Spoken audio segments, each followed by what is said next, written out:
Hey guys, it's nerdnic, and this is the fourth part of my How to Design Foam Board Airplanes tutorial. I wanted to say thanks so much for everyone who's followed along to this point. Your feedback has been great. I've loved reading your comments, your questions, and ultimately just sharing in the projects that you're working on.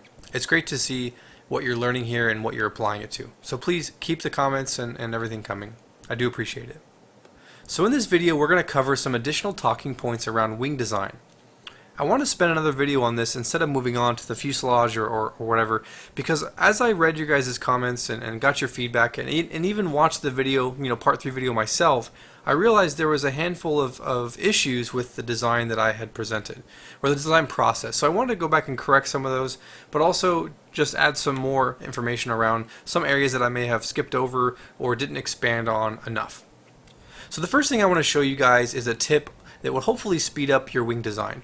And now I never realized I was doing this the long way until I watched video 3 myself, and like a spectator I thought to myself, why would I do it that way?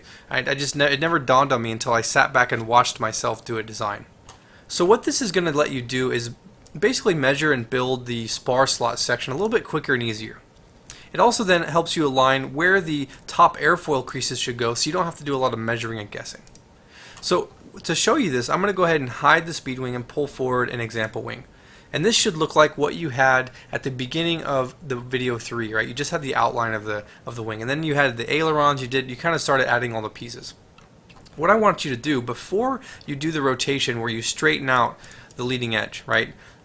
You're going to add in the spar slot. So if you bring the spar slot in, you can now, without having to adjust anything, just place it at your 25 or 30% depth, where again that's where the airfoil should be at its height, 25 or 35% of the wing. Sorry, 25 or 30% of the wing. So make that decision and put it there. Now, why would you pick 25 or 30%? I would say for a lighter trainer type experience, or a plane that should be flown slower or more stable, go at about 25%. If you want to go a little bit faster, you can bring that back to about 30%. But if you have no idea, just go 25% and it should work. There are a lot of things at play here, and I'll talk a little bit later about stuff like center of lift and things that you guys asked me about. But for now, if you don't know why it should be more than 25%, or why 30 is better, then I would say just go with 25%. But anyway, so once you've got this placed, I would have you do your rotation, right? So this is where you would do your straight line, you'd rotate the wing, and you'd have then a straight leading edge, okay? What that's going to let you do is you kind of skip a step here, right? Instead of having to then measure where some other pieces go, what you can do, I'm just going to do this real quick, and it's not going to be perfect, because it doesn't actually matter that much for me, but I have this, right? And then I do my copy and I flip it. What that leaves me with is it leaves me with an example of where this top spar is going to sit on the top wing. Okay, so I have this as a reference. So when you then bring in this airfoil piece, right, this piece that gives you all your airfoil lines, right, and you line that up, you now have the appropriate reference line, right? You have where the spar is going to sit.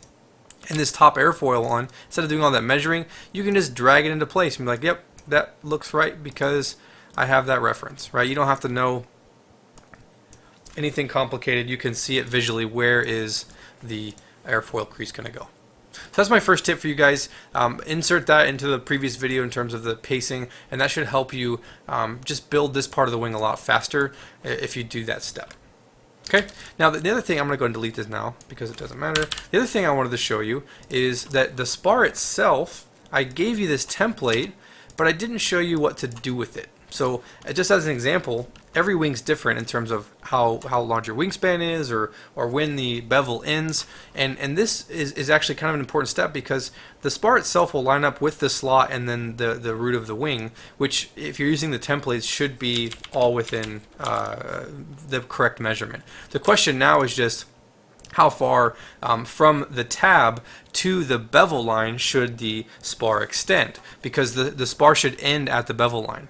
Okay, and I didn't talk about that in the last video. So the way I do this is I just grab my measure, or my line tool, and do a little measurement from the end of the tab to the beginning of the end of the bevel, no, sorry, the beginning of the bevel, yeah, towards the wingtip, and I got about 36 centimeters. So now I can go to my spar and draw a line that's 36 centimeters long, and as you know, as I knew, this is obviously too short. This spar, if I start at the end of the tab here, it's too short. So this needs to be extended. So I'm going to use my A key, which is my selection tool, and then I'm just going to use my arrows, and I'm going to stretch it. So I'm basically keeping the proper height, right? I'm not making the spar any thinner. I'm not making it any wider. I'm just moving the endpoint. So this here is still about, I think it's like 0.2 centimeters, right? Thickness, like a half a sheet of foam, roughly, thickness. So I have now stretched it. Now if your bevel line was way in further because your wing's shorter, then do the opposite, right? Grab this and move it way in, right? The important thing is you don't move anything pre-tab, right? You don't want to stretch or manipulate this. It's everything post-tab. Now this does in theory slightly change the angle, the taper angle from the root to the tip, but as you can see as I moved it, the difference is so small it's not even the thickness of one line, right? So this doesn't, your blade as you cut the plane is going to be more inaccurate than this line is, so it doesn't matter, right? But now I have the appropriate length. I don't have to worry about my spar being too short or too long or whatever it is, okay? So that's a really important step. The next thing I wanted to show you guys is around the aileron. So it's really important for some people, and usually for me. I don't mean to take away from the need, but for scale, right? The idea that the design that you produce is scale, right? It's a big deal, not just to you know, some people, but to many, right? To the designer as well as the builders. They want to know how close is this to scale, because that's a cool thing to know. The plane you're flying, it accurately represents, right, the control surfaces, the wingspan, the angle of attack of the wing. All these things are scale, right? And this is important. So with the ailerons and the flaps, in the previous video, I basically told you, hey, just figure out where your bevel goes and put the ailerons within that line. Now that is workable, and it produces planes that will fly fine, but they're definitely not scale. And if you look at the wing, right, I significantly changed the shape and the size of the aileron and the flaps to kind of adhere to that. And we did that because it's ease of build, right, is really the key here. You're working with foam that's flat, that's 5 millimeters thin, and then you have to create this complicated airfoil with these moving parts, and it's hard to directly capture all the intricacies of a wing, especially around the joints, right, the hinges, when you have a fixed material like that. So here's what I want to offer to you guys as a suggestion. The reason the bevel line exists where it does is because that's where the foam is going to meet naturally as you fold over the wing and then include your bevel. So the wing airfoil would be a smooth transition. And I'm going to show you that visually in a second. But the critical thing here is, if for some reason your aileron was bigger and it had to extend up, right, essentially into the bevel, which you don't want to do in normal scenarios, because what this creates is an air gap, right? This line here, this top of the wing, and this line here is where the foam is going to touch. Everything that's inside of this space and this space has air, right? There's literally a cavity of where the airfoil shape exists. And so if you have a hinge line in that cavity, you can't actually do a proper hinge, because you can't hinge a gap, right? It has to be a finite surface. And so if you're going to do that, you have to do two things. One is you need to include additional foam. So you need to build a spacer, right? Let me delete some of this other nonsense for a second. You have to build a spacer that's going to sit in this space, right? Because again, where the bevel starts is where the foam is going to start touching. It's going to go from cavity to touching right on that bevel line. So you need to insert foam that then is going to be beveled and whittled down to meet the appropriate airfoil curve, so that when you cut this hinge line, the space within the aileron there's no gap, and then on the hinge there's no gap. This is for strength, for practicality, for airfoil shape, for anything you can think of. You have to do this to solve that challenge.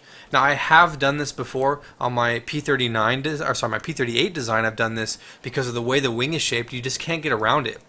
So it's required sometimes. So you may have to experiment with that if you're in that scenario where one, you really want to capture the scale size and look, or two, maybe the wing just doesn't allow for an odd shaped one, and so you have to incorporate this spacer that can be whittled down and beveled down. Okay, so now I'm going to try and show you guys this and also talk on 2 points, right? So this concept of where the bevels are and where the foam meets in this cavity, it is kind of complicated, and you have to have built a handful of planes and then be able to kind of spatially understand that as you're designing on a 2D program, which I think once you get it, it just makes sense. And I think I took that for granted when I was explaining in the previous video that I've done this for years, and I just think this way. I know that maybe that's not normal, but it just makes sense to me. But this is a critical part of the design here, and that also hinges around this bevel itself, right? I told you guys, hey, it should be about 3 to 4 centimeters, and some of you asked me, well, why? Well, what if my wing is thicker? What if my wingspan is wider? What if my airfoil is thicker? All of those questions are great, and all of those are valid questions, and I'm going to try and address them because those all matter, right? If you don't put your bevel lines correct, it's not just that your hinges don't line up and you have cavity where you don't need cavity, but the airfoil itself doesn't work, right? It'll either taper way too much and you create this really weird camber on the trailing edge, or maybe it doesn't. It tapers too much, right? So ideally, when you fold the wing over, right, when you put that spar in and you do all your creases and you fold the wing top half to bottom, the foam should meet right at the bevel, and then the trailing edge should almost be sealed, right? If you have to go then squeeze your trailing edge closed, then your bevel line isn't accurate, right? Or the opposite, if the bevel line doesn't touch but the trailing edge touches, then you also have a problem, right? So I'm going to show you guys how to address that, and this will help you to figure out. Let's say you have a thicker spar, right? You have a wing that has a super skinny cord, right? It's very thin, or maybe the cord is huge, right? Where does the bevel go then? And it does change, right? It's not just 3 centimeters, 4 centimeters on every wing, but for a 40-inch wing, for a wing that's using my airfoil, my spar, it's about 3 to 4. So I felt comfortable telling you guys that. But if you vary any of that, it will change, and I'm going to show you how to figure that out. So here we go. What we need to start out with is a couple measurements so that we can visualize the airfoil as a cross section. And we're going to build that out now as a little example to help you visualize, and then you can do the same exercise again to find your bevel line. So grab your line tool and measure from your leading edge to where the spar would start. So 9.8 centimeters in my case. I'm then going to grab my rectangle tool, and I'm going to make a rectangle that's that size. So my width is going to be 9.8 centimeters, and now my height is actually going to be the width of a sheet of foam. I'm using Dollar Tree foam board, which is about 5 centimeters, though in reality it's closer to 4.7 or so. But in this case, I'm just going to do 5 for ease of use, but you can definitely put in whatever thickness of your foam is, that you're building with, put it here. So what you should be left with, 0.5. What you should be left with now is basically, it's like a sheet of foam, right? It's a plank of foam. So you have this section of the wing, right, laying flat, and you're looking down the flat height of it. Okay, so now I'm going to copy this, and I'm going to do the same thing, but now I'm going to do it from where the spar starts to where it ends, which is 17.88. Okay, so I'm going to copy this, do the same thing, put this next to it, and do 17.88. I now have the length, and I'm going to line this up right with this one. So now this bottom line here would represent this line here. Okay, it's the bottom sheet of foam. Grab my rectangle again. I'm going to make another rectangle, and this one height-wise, it's going to be 1 centimeter, and it's going to be width also 1 centimeter, so it's a square. And this comes from my spar here, right? So we have to account for the height of the spar, which is 1 centimeter when it's folded over. Okay, so this is our spar sitting, and the spar sits right there.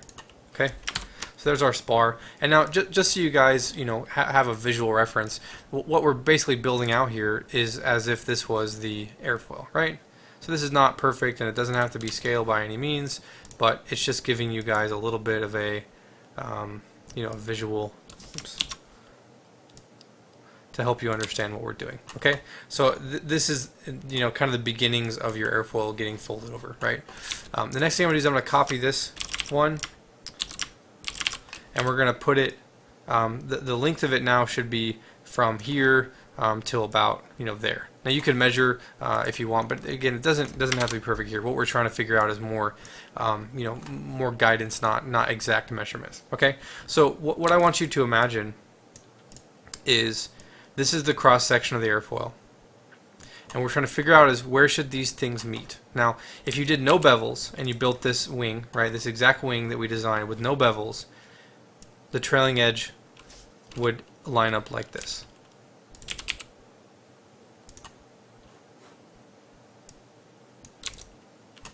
Okay, so there's your airfoil.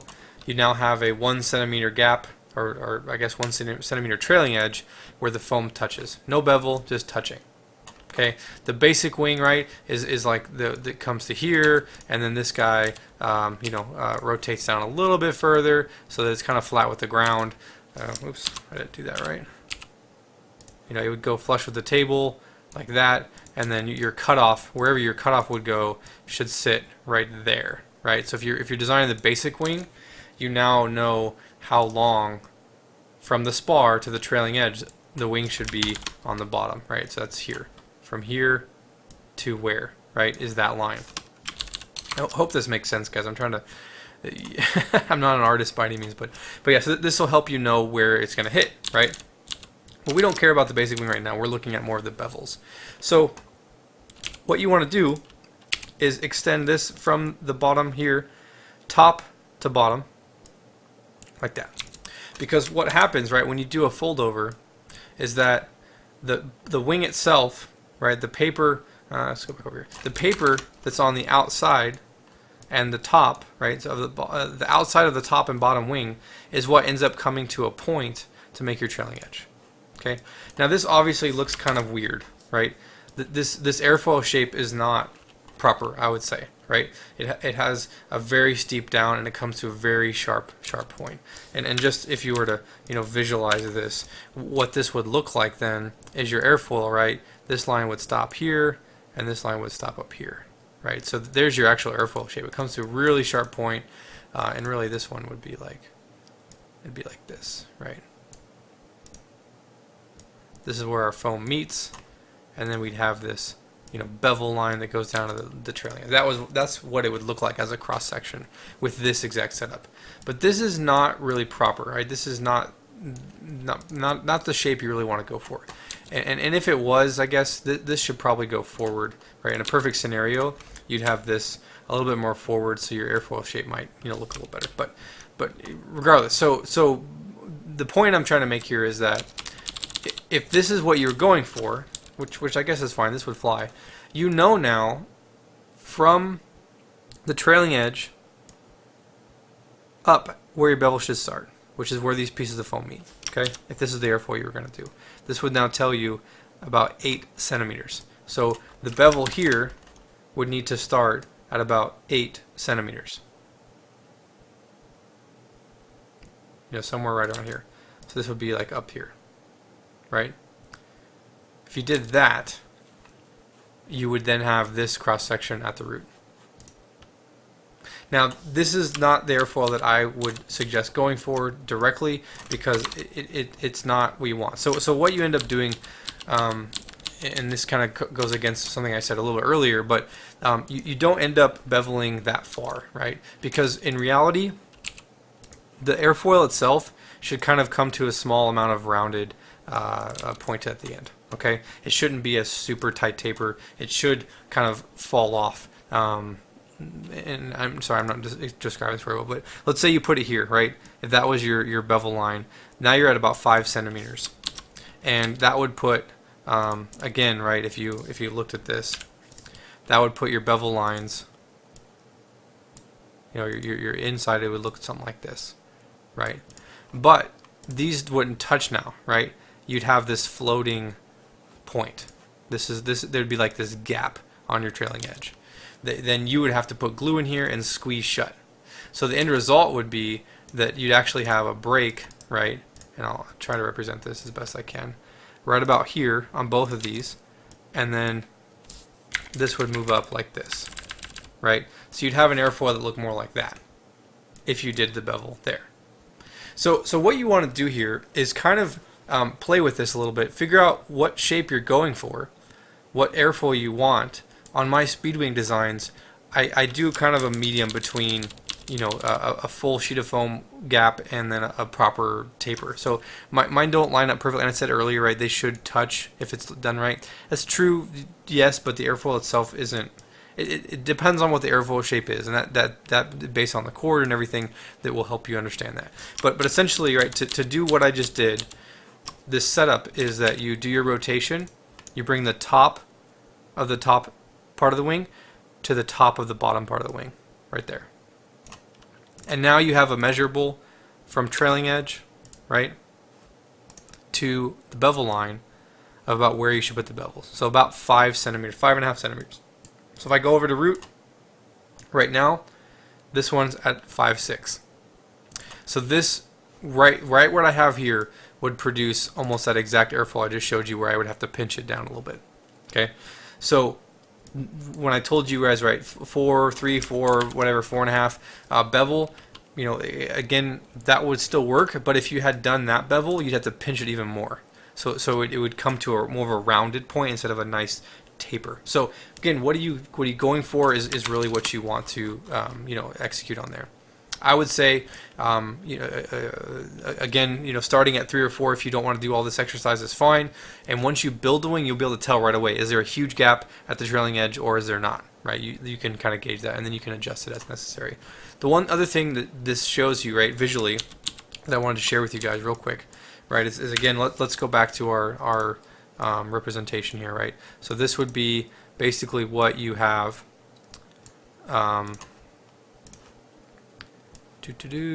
with the wing I just designed, and I'll add my bend points right at the point here, and these would, you know, it curve up and down. You know, it's basically that's very similar to what the airfoil would look like. What you have now is a representation, right, of that cavity I was talking about, this space, this air here. Okay, this is important because, again, if your aileron line, if your hinge line is like here, right, when you go up here and you see what's the distance between trailing edge to the hinge line, this is 3.8. 3.8 better be inside of this bevel, right? It needs to live on this side of the line, right? There's my arrow. That's so bad. My arrow is this. There's my arrow. It needs to live on this side of the line, right? If it lives on the cavity side of the line, then you're going to have a problem with the hinge, because as soon as you cut this, right, let's say you're going to do your cut to do your hinge, which would look something like this, right? It's from the bottom up, and then it's angled, right? So you have a hinge, you have your paper hinge here, and then this is now, you know, empty space. This collapses, right? The cavity that's right here on the outside on the aileron will collapse. And if air gets in there as you deflect, this will get ripped off, right? So you're flying around, it would be like boom, and it would just rip, and you're gonna have a crash. So this is where I was saying earlier, right? You need to put a spacer. You need to account for the space that's here, this cavity, right? With a piece of foam, right? They would sit like this, that you would then bevel along this line. So you're left with then just this little sliver of foam, and then you can put your cavity, right? You can put your aileron like that, and now it's full foam, right? It's all solid. So hopefully that helps you understand what I meant by that. If you're trying to do scale, you need to add some filler right in the cavity, and this gives you, if you do this right, it doesn't take too long, and hopefully I explained it well enough for you guys to grasp, you know, the basic steps. But this just gives you a quick 2D visualization of what the airfoil is going to look like, so you can determine where does your bevel need to go to get the airfoil that you want to achieve. Okay, this is by no means a perfect science, and there are some a lot of room for you know, error and a lot of room for you know, variations, right, where we'll still fly okay. So don't beat yourself up. Like I said, most of my speed wings would look something like this, right, where there is a little bit of a taper. It's not this perfect airfoil. It looks pretty cool, right, from a you know, 10 feet away, but it's not perfect, and it doesn't need to be at our scale. So hopefully that helps you guys with that piece. The other part I wanted to talk about was the thicker spar, right? So from a design perspective, you can use my spar, which is 1 centimeter thick, or you can make your own, right? And from this representation, you can make your spar taller, and you can then do all the same measurements and figure out where stuff goes, right? Now, but the bigger question is, why would you want a thicker spar, or do you want a thicker spar? The benefit there is really, what are you trying to achieve, right? Or not even the benefit, but right, what are you trying to do? If you want a plane that's going to fly a little slower, a plane that you want to be a little more stable, or maybe it has a very low wing loading, and you want it to be just a really comfortable experience, right? You don't want to have to cut through the air. You just want to have a plane that's stable, flies nice. A thicker airfoil is going to give you more lift, and it's going to fly with less power. It's going to make it feel a little bit more floaty, more stable, and really it's going to make it an easier plane to fly, right? It's not going to go faster, and it's not going to be a sport crisp feel. So the thicker you make the wing, the more you go from a crisp, aerobatic plane to a more lazy flyer kind of plane, right? And obviously this stuff would all change too. I'm just kind of whatever, spitballing here, but yeah. So this spar can be thicker, and you can achieve something different. Now, just as from the foam we're working on, and what would I suggest maybe if you want to try something bigger than 1 centimeter, I would say do 150%. So instead of doing 1 centimeter, do 1.5, and start with that. Okay, it's 50% thicker, and it should give you additional lift, make it a little bit better flying plane if you're going for that kind of experience. Okay, but the way my wing design is, the speed wing design, it is kind of in the middle. It's not the thinnest. It can go thinner. You can make a Dollar Tree foam wing thinner. You can actually make it 3 sheets of foam thick, and it will work. If you're looking at this right now, this is roughly 4 sheets of foam thick, right? So if I go from the top of here to the top of there and there, it's like 2 centimeters, which is like 4 sheets of foam. You can do it at 3 sheets of foam with my spar, with the aluminum, and it'll still fly very well. My original MiG-3 was only 3 sheets, so 1.5 centimeters for the entire thickness of the wing, and it flew amazingly well still. But it's very fast. It didn't have a lot of lift, so as soon as you slow down, the plane would start to lose altitude. It didn't have a good glide. You had to land hot. But boy, was it fast. Okay, so going at a thinner will give you even more speed. It's harder to make the airfoil. It's more challenging to build, but it is an option. So you can look at that. Okay, cool. So I've addressed a couple things so far. Right, we've looked at adding the spar slot first. We've talked about the bevel line. We've talked about bigger ailerons and scale, and how you figure out where the spacer needs to go if you're going to add one. We talked about a thicker spar and how that changed the airfoil and the performance of the plane. We fixed the spar length, which was not accounted for in the last video. And the last thing I want to show you guys is around just practicality here. If you look at my artboard here, you remember in a previous video I showed you how to make it the size of a sheet of foam. Right, this white space is representative of a sheet of foam. Now, if you sit here long enough and look at this, it should come to you. It came to me after, like I said, after I watched my video. As a spectator, I realized, how did I not catch that? Right, I wasn't looking for it. But you realize a small problem, right? This is a sheet of foam, and my wing doesn't fit on it. That's not good, because I'm designing this plane around a specific medium, right? Dollar Tree foam has a fixed dimension. So if I were to make a wing that is bigger than the sheet of foam, I have to then do something about it, right? I have to add extra foam to account for it, or I have to, whatever. You have to change something. And in this case, you have to make a decision, right? If you're going to make a wing that's wider than the foam, what I would suggest you do is move it to one side, right? So the say for the trailing edge on the bottom wing is on the foam, the top is not, and then draw a line, right? You now know where you got to cut that piece off, right? When you build this wing, oops, some of my line went. When you build this wing, though, now you have this line, right? That's here. That's going to tell you this is where the foam ends. I got to cut another little piece and glue it on, right? It's not going to look perfect. I think if you were to paint the plane and whatever, then you wouldn't have a problem. But ultimately, you have to make a decision, right? That's one way. If you've already put all this effort in and your wing's too big, then I would say do that. That's probably your best option. The other option is to make the wing smaller, right? You can adjust things, right? And ideally the whole plane, because you want to keep everything scaled, right? So you would need to go back to the whole drawing board, right? All your reference, everything. You need to select everything and squish it down until it fits on the foam. And really, this is probably something you should do in the beginning. I would suggest, and if I were to go back and do this again, I would have done it this way. Is once I did that very first outline, right? I did my outline of the wing. I would do a quick test and flip it over and just see, does it extend wider than the sheet of foam? If yes, scale your plane down. Because the challenge right now is if I scaled everything down, all of these stuff, so the servo, the spar slot, where the aileron is, how thick the bevel is, all of this is dependent on fixed sized pieces, right? The 9-gram servo, the thickness of the foam. As soon as you adjust the whole plane, if you scale the whole thing down, these are all now wrong. They're all too small. You have to go back and replace them all, readjust them. Your spar now is not thick enough. All this stuff doesn't fit. All the pieces from my template are now thrown off, right? So you have to make that decision earlier on, or like I said, just run with it here. Cut it off, move forward. That's what I would suggest if you're at this point and you're like, dope, my plane is too wide, my cord is too thick. You know, like you can just cut that off and move on. Okay, so just again in practical things, we're gonna have the same conversation about the fuselage when we get to that point. Does the fuselage fit on a width of foam, right? That's going to be something that we do first to make sure we're at the right scale. Right? And if it's too big, we need to know where to cut it in half so that, you know, we can still build it. Cool. Okay, awesome. So the last thing I want to talk to you guys about, I'm sorry this video is going longer than I expected, but hey, I'm hoping to share all my knowledge with you guys, and this is the only way I know how to do it. So stick with me. The very last thing that I want to talk to you guys about is some more of the more complicated aspects of wing design.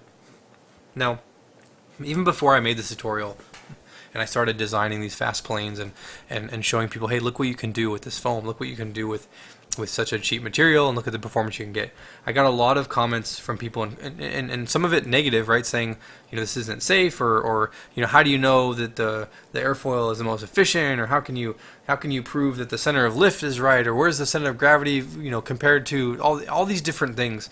And people give me advice then too, like, hey Nick, your plane goes fast, but if you made this change to your design, or made this change to your wing, it would go faster, or it'd perform better, or do this different thing.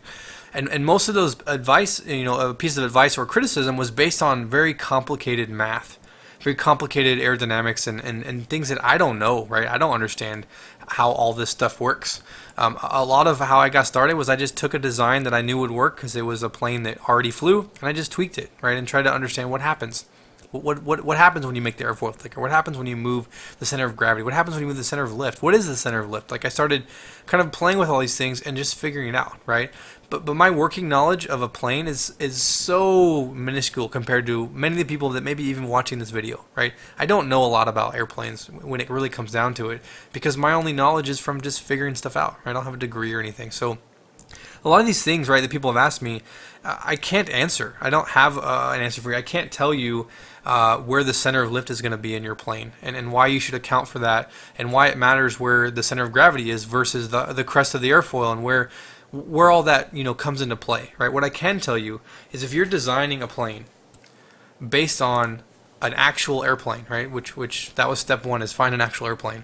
If you're designing that plane, then you're going to accomplish many of those things all by yourself, right? Automatically, right? Where the center of gravity needs to go, where the center of lift's going to be for that plane, based on where the tail is, how far it is from the wing, and the incidence, and all the angles of attack and everything. If you're following what I'm telling you here, your plane is going to fly fine, right?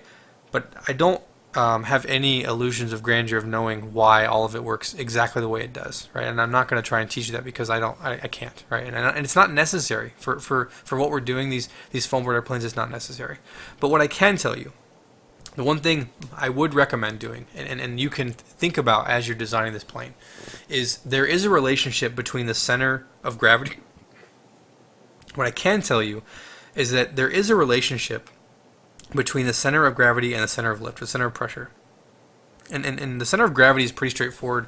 Most of you guys, you know, already know, you know, but essentially it's simply, you know, when you hold the plane from underneath, and were to suspend it with 2 points, say your fingers or whatever, where on the wing would it be neutrally balanced? So if you put your finger here, right, the plane would then balance perfectly, or it should. That's where it should balance. So the weight of the nose and everything, it should balance there. That's the center of gravity. So the center of the mass of the plane pushing down, right, being pulled down to the earth by gravity to balance there. The center of lift is different because the center of lift is where it's kind of the opposite, right? The plane flies and it wants to be pushed up based on the way an airfoil works and whatnot. And essentially the center of lift or pressure is that if you did the opposite, right? If you were somehow above the airplane while it was flying and you put your hand on the top up here, right? You put your hand on it, where would your hand or your finger, right, if you wanted a single point, where would that need to go to where you were pressing evenly, or the plane was pressing evenly up against your hand, right?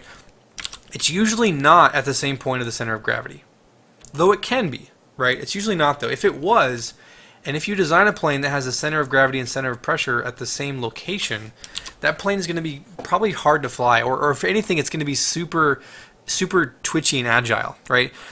Because you're basically fighting against two forces, and you're putting the counterbalance points at the same place. So the pitch of the plane going up and down is going to be really sensitive, right? If every time you pitch up the plane, the way the lift and the pressure works, it's going to throw the plane out of whack. It's going to be hard to control. So in a stable plane, and in most of these planes that you're going to be flying, building, and probably have flown, the center of pressure is significantly behind the center of gravity.